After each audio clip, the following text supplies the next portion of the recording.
Hello दोस्तों, देखो simple interest के टाइप 3 के 3-4 सवाल बचे हुए हैं, तो उनको भी हम लोग वन बाय वन डिस्कस कर लेते हैं। ठीक है, ये जितने भी सवाल हैं आपके वो डिफरेंस वाले सवाल हैं, मतलब अंतर पे आधारित ये सवाल हैं। ठीक है ना।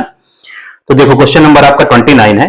साधारण ब्याज की एक निश्चित दर पर 2 वर्ष में 1,000 रुपए की राशि 1,200 रुपए हो जाती है। यदि ब्याज दर में 5% की वृद्धि हुई है तो 2 वर्ष में 1,000 रुपए की राशि कितनी हो जाएगी, ये आपको बताना है। ठीक है ना। देखो इस तरह के सवालों में आपको ध्यान देना है कि देखो जो टाइम है आपका वो भी सेम है, आपका 2 साल है, और जो प्रिंसिपल है आपका वो भी सेम है, वो भी नहीं चेंज हो रहा है। ठीक है, तो ऐसे सवालों में आपको रेट निकालने की जरूरत नहीं होती है। जो एक्स्ट्रा ब्याज आपको मिल रही है पहले आपको उसको निकालना है। ठीक है, देखो हमने रेट में 5% की वृद्धि की है। ठीक है ना, तो आपको एक्स्ट्रा ब्याज कितना मिलेगा ये आपको निकालना है। तो रेट में हमने 5% की वृद्धि की है और 2 साल के लिए है, तो 2 से गुणा कर दीजिए, तो टोटल आपको 10% और एक्स्ट्रा ब्याज मिलेगी। ठीक है ना।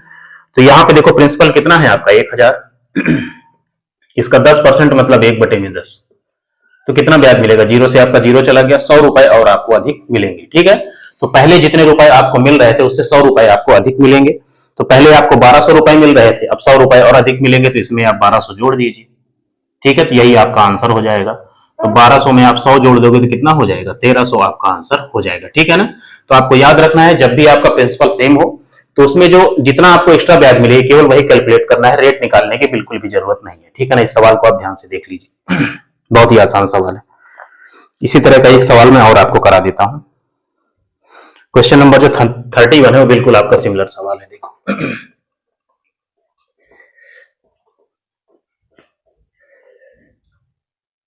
देखिए सवाल नंबर 31 है। साधारण ब्याज पर 800 रुपए की धनराशि 3 वर्ष में 1,040 रुपए हो जाती है। यदि ब्याज दर में 3% की वृद्धि की जाती है तो धनराशि क्या होगी, ये आपको बताना है। तो बिल्कुल आपका 29 का सिमिलर सवाल है। अगर 29 आपको समझ में आएगा तो ये सवाल आपको खुद से करना चाहिए। ठीक है, तो कितना आपको एक्स्ट्रा ब्याज मिल रहा है वो आप निकाल लीजिए। देखो 3% की वृद्धि हो रही है। ठीक है, तो 3 साल में टोटल वृद्धि कितनी हो जाएगी, 9% की होगी। तो प्रिंसिपल का 9% आप निकाल लीजिए, इतना आपको एक्स्ट्रा ब्याज मिलेगा। तो प्रिंसिपल कितना है, देखो मूलधन 800, इसका 9% आपको निकालना है। तो जीरो से जीरो गया, कितना हो गया, 9/72। ठीक है, तो जितना रुपए आपको मिल रहा था उससे 72 रुपए आपको अधिक मिलेगा, वही आपका आंसर होगा। तो 1,040 में आप 72 जोड़ दीजिए, 1,040 में आप 72 जोड़ दीजिए, यही आपका आंसर होगा। तो ये 2 हो गया, 7 4 11 और ये 1। ठीक है ना, तो 1,112 रुपए आपका आंसर हो जाएगा। ठीक है, 1,112 मतलब ए पार्ट आपका आंसर हो जाएगा। तो क्वेश्चन नंबर 31 का सोल्यूशन हो गया। इसके बाद 2 सवाल और हैं, उनको भी आप देख लीजिए, बहुत ही आसान सवाल है सब।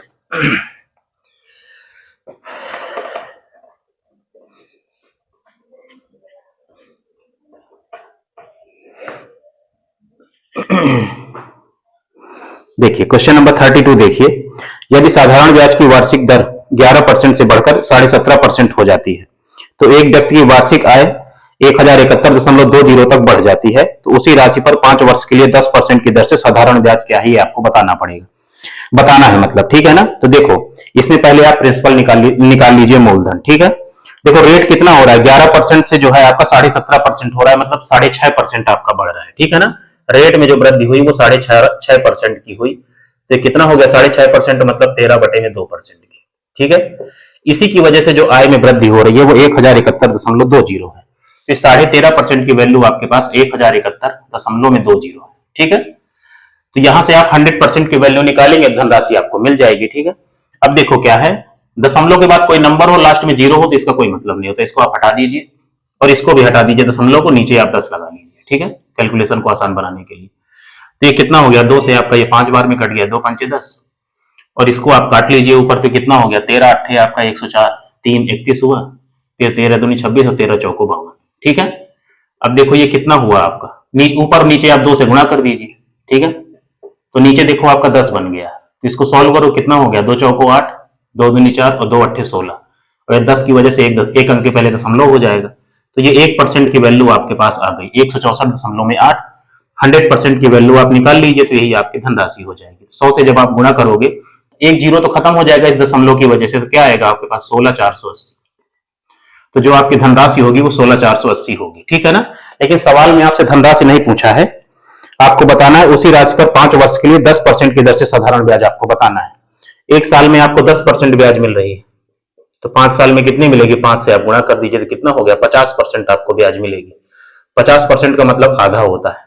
ठीक है, तो जो धनराशि है उसका आधा ब्याज हो जाएगी, तो इसका आधा कर दीजिए 16,480 का, तो कितना हो गया, 2 अट्ठे 16, 2 दूनी 4, 2 चौको 8 और 0, तो 8,240 आपको ब्याज मिलेगी। ठीक है, तो 8,240 आपका आंसर होगा, तो डी पार्ट आपका आंसर हो जाएगा। ठीक है, ये क्वेश्चन नंबर आपका 32 हो गया।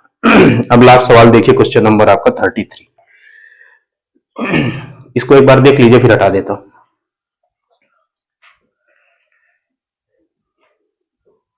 हटा रहा हूं मैं।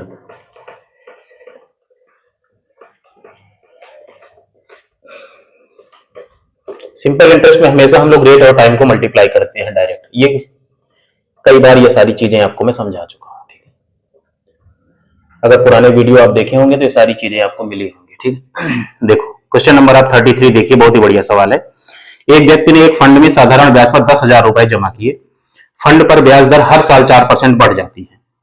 यदि राशि जमा करने के समय ब्याज दर 8% थी, तो 5 वर्षों के बाद उसके द्वारा अर्जित ब्याज कितना है, ये आपको बताना है। ध्यान से पढ़िएगा, हर साल 8% आपकी ब्याज बढ़ रही है।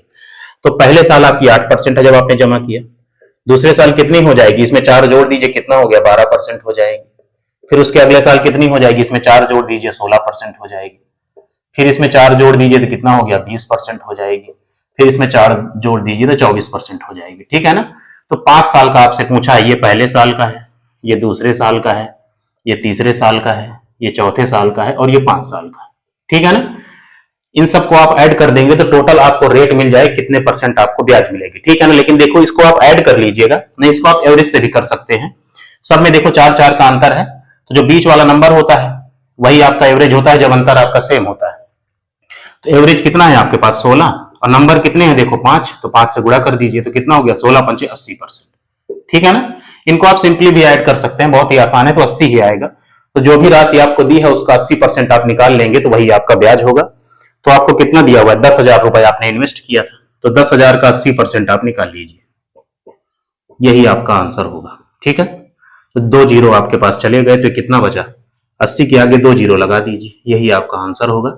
तो 8,000 रुपए आपका आंसर हो जाएगा। ठीक है ना, तो देखो टाइप 3 में डिफरेंस के जितने भी सवाल थे वो मैंने आपको करा दिए हैं। अब नेक्स्ट वीडियो में हम लोग टाइप 4 से शुरुआत करेंगे। ठीक है।